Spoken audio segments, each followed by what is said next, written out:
Muy buenas noches, diputado Jesús Murillo Caram, presidente de la Cámara de Diputados. Muy buenas noches, señor ministro de la Suprema Corte. Muchas gracias por estar aquí. Distinguidos representantes de los sectores cultural y empresarial, muy estimados colaboradores del Gobierno federal, amigas y amigos. Bueno, primero que nada quiero pedirles una disculpa por mi retraso. Hoy tuvimos una de las recurrentes ceremonias, que son muy solemnes, de entrega de credenciales de embajadores del cuerpo diplomático acreditado en México, y probablemente por la proximidad de la transición, ahora inusualmente hubo 16 nuevos embajadores acreditados, entonces eso nos prolongó más de lo debido la ceremonia, pero les agradezco muchísimo su paciencia. Y bueno, fuera de eso, me da muchísimo gusto el que nos reunamos el día de hoy en este magnífico salón, la Tesorería General de la Nación, o que fue de la Tesorería, para inaugurar esta muestra muy interesante. No sé si tenga precedentes, pero si los hay no son muy comunes, del acervo artístico de la Nación en custodia de la Secretaría de Hacienda y Crédito Público. Y qué bueno que sea en este espacio, además, que es la Galería Nacional del Palacio Nacional, que quizá algunos de ustedes o muchos de ustedes no conozcan, pero tendremos oportunidad de ver hoy, donde había muchos escritorios, archiveros, archivos vivos y otros muertos, en fin, en los pisos superiores de este recinto. Ahí hicimos una galería que además tuvo, precisamente en el año del Bicentenario, pues prácticamente 1,5 millones de visitantes. Y aquí, precisamente en el corazón político de México, se expondrá a partir de hoy el acervo artístico en custodia de la Secretaría. ¡Qué bueno! Como sabemos, México ha sido y es, por fortuna, patria de magníficos artistas plásticos. Desde tiempo muy atrás, desde Cristóbal de Villalpando, Miguel Cabrera, Juan Correa, en el Virreinato, pasando pues por los grandes pintores universales, José María Velasco, los ya mencionados Diego Rivera o Rufino Tamayo, más reciente, hasta nuestros máximos exponentes contemporáneos, artistas muy jóvenes, muy poderosos en su talento. A mí siempre me asombra, por ejemplo, la pictórica oaxaqueña que florece, como florece en muchas partes del país. En fin, y es necesario destacar que a pesar del bagaje artístico tan enriquecedor que nos ha acompañado por fortuna a los mexicanos, pues ese bagaje artístico no siempre está expuesto y no siempre es conocido. Es más, hubo tiempos en la historia de México en lo que incluso no se tuvo suficiente fe en nuestros pintores. No deja de ser muy sintomático que justo en el centenario de la independencia, por ejemplo, cuando Porfirio Díaz organizó una muestra pictórica, invitó solamente a artistas extranjeros. Probablemente eran las corrientes de la época, ese europeísmo y ese sentido afrancesado de la cosa pública de entonces, lo que sea. Pero tuvo que venir toda una rebelión de los artistas mexicanos, principalmente de los de la Academia de San Carlos, que encabezaba el doctor Atl, Gerardo Murillo, para que el régimen de aquel entonces tuviera que incluirlos. Y con la revolución misma vendría todo un fenómeno de búsqueda de lo mexicano en el arte, como estoy seguro hubo de búsqueda de lo mexicano en muchos aspectos de la vida nacional. Había un hambre de descubrirnos en nuestra propia, o redescubrirnos en nuestra propia identidad en las postrimerías del movimiento armado de la revolución. Y por eso, afortunadamente, en los años 20 se abrieron nuevos cauces al arte.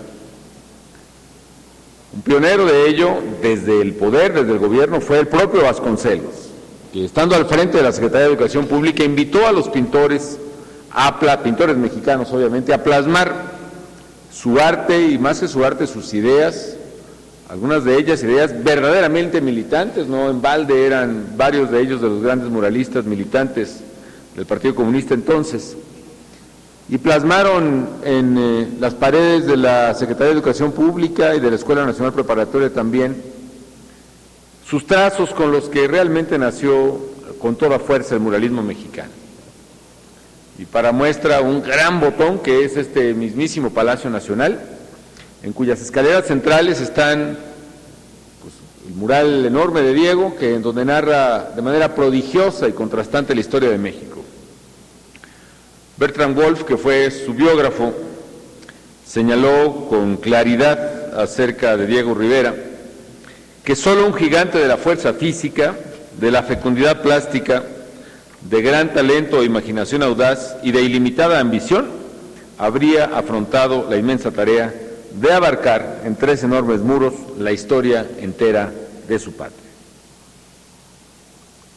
Ese es el mural de Diego de la escalera principal del patio central del Palacio, pero hay otros murales de Diego, como ustedes conocen, que están precisamente en pisos superiores del propio Palacio, que por cierto acabamos de restaurar en parte los murales y también el conjunto visual de esta parte del Palacio, en cualquier momento lo podrán ustedes contemplar.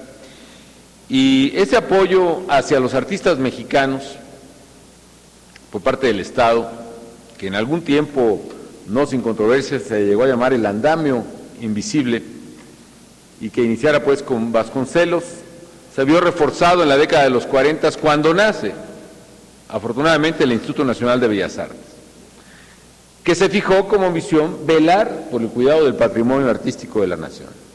Y bien pronto después, en 57, la Secretaría de Hacienda se une a este esfuerzo del Estado mexicano para apoyar a sus artistas a través de la figura de pago en especie. Efectivamente, el pago en especie ha sido un esquema muy bondadoso en más de un sentido. Por una parte, facilita a los artistas plásticos efectuar el pago de sus obligaciones fiscales a través de obras de arte de su propia autoría, un pago de sus obligaciones que todos los mexicanos agradecemos, como agradecemos el pago de cualquier obligación fiscal. Y por otra, incrementa el gran acervo cultural de la nación en poder y patrimonio de la nación. Los artistas plásticos, precursores de la figura de pago en especie, fueron nuestros más grandes artistas plásticos del siglo XX. Fue el propio Diego Rivera, fue el doctor Atl, fueron David Alfaro Siqueiros y Raúl Anguiano, que los vimos, si no me equivoco, en las fotografías que nos acaban de mostrar en el video. En fin, de esta forma, amigos, desde hace 55 años, la Secretaría de Hacienda y Crédito Público ha conformado una magnífica colección de artistas mexicanos y extranjeros, residentes en México, contribuyentes en México, a la cual además se han agregado otras obras generosamente donadas por más artistas y otras más que han sido, sea pues decomisadas o apropiadas por el Estado en cumplimiento de sus tareas. Desde 1994, Hacienda expone de manera permanente sus colecciones en el edificio del antiguo Palacio del Arzobispado.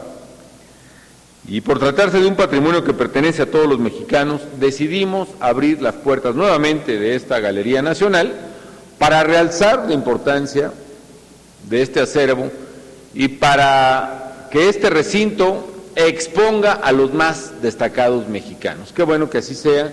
Y qué bueno que estemos entregando la Galería Nacional abierta y expuesta también con obras de los mejores de los nuestros. Felicito, por cierto, a los curadores, a las autoridades que han montado esta exposición, que está planteada como una revisión histórica de la plástica mexicana y que abarca desde la época colonial hasta la actualidad, algo que además va a ser muy didáctico para muchos de nosotros y desde luego para el pueblo de México. En esta muestra, acervos artísticos en custodia de la Secretaría de Hacienda, los mexicanos podremos admirar y deleitarnos con lo mejor del arte nacional.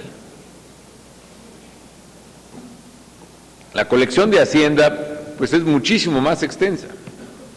Ya en términos hacendarios ya suma más de los 3 dígitos, los 4 dígitos. Pero en este caso se exponen 270 obras muy importantes de grandes creadores como los que he mencionado: Rivera, Tamayo, Francisco Zúñiga, Rodolfo Morales, Leonora Carrington, que recientemente ha fallecido, Antonio Ruiz, El Corcito, Vicente Rojo, Sergio Hernández, Benjamín Domínguez, Gunter Gerso, Manuel Felgueres, que también, por cierto, en ocasión del Bicentenario dejó una gran obra escultórica, artística, plástica, en la Secretaría de Educación Pública, Juan Soriano, Sebastián, el maestro José Luis Cuevas también, Jorge Marín, Irma Palacios, Maribel Portela, Yolanda Andrade, en fin, es una gran exposición, 270 obras que son del pueblo de México. Puedo asegurar que, y lo veremos, es la exposición más notable que hayan realizado de las colecciones en resguardo de la Secretaría de Hacienda. Y se hace patente la extraordinaria labor cultural que hace la Secretaría en favor de la conservación y la promoción del arte mexicano. También quiero decirles que en este sexenio, además de incrementar la colección en custodia de la Secretaría de Hacienda, cosa que se agradece, también incrementamos notablemente el número de contribuyentes en México. Pasamos como de 18 millones a 33, ¿sería, secretario? 37 millones estamos terminando. Muy bien.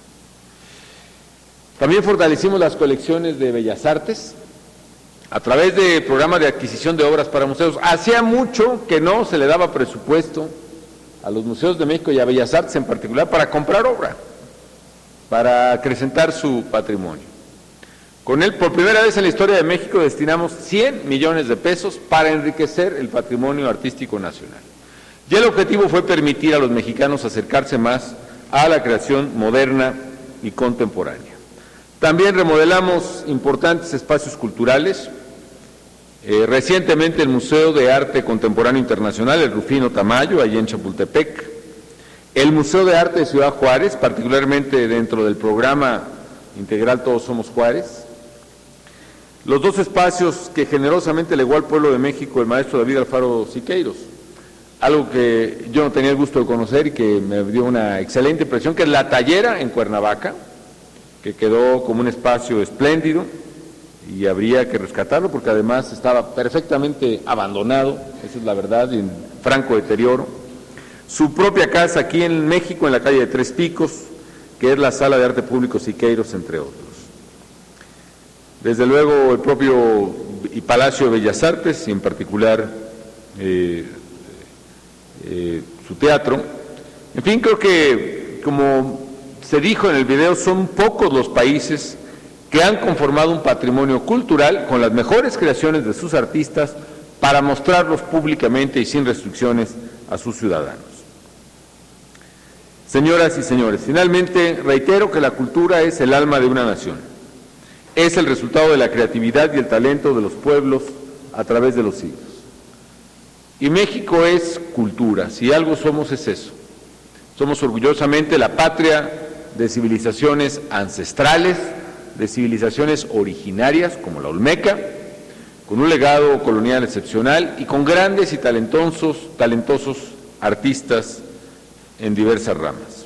Este invaluable legado nos da además una gran identidad y fortaleza para enfrentar desde luego nuestros grandes desafíos, nos da un gran activo de identidad, particularmente en el mundo global que ahora vivimos, y nos llena el alma y nos nutre el espíritu y los sentidos. Y por ello, para el gobierno federal, en estos 6 años ha sido esencial promover la cultura y seguir apoyando el acceso al arte, a la creación, el conocimiento, y la construcción de acervos precisamente ayudan a hacer memoria de lo que somos. Nos explican, pues, cómo hemos llegado a donde estamos, cómo nos expresamos en nuestro entorno y de alguna manera le da sentido a nuestra propia proyección a futuro.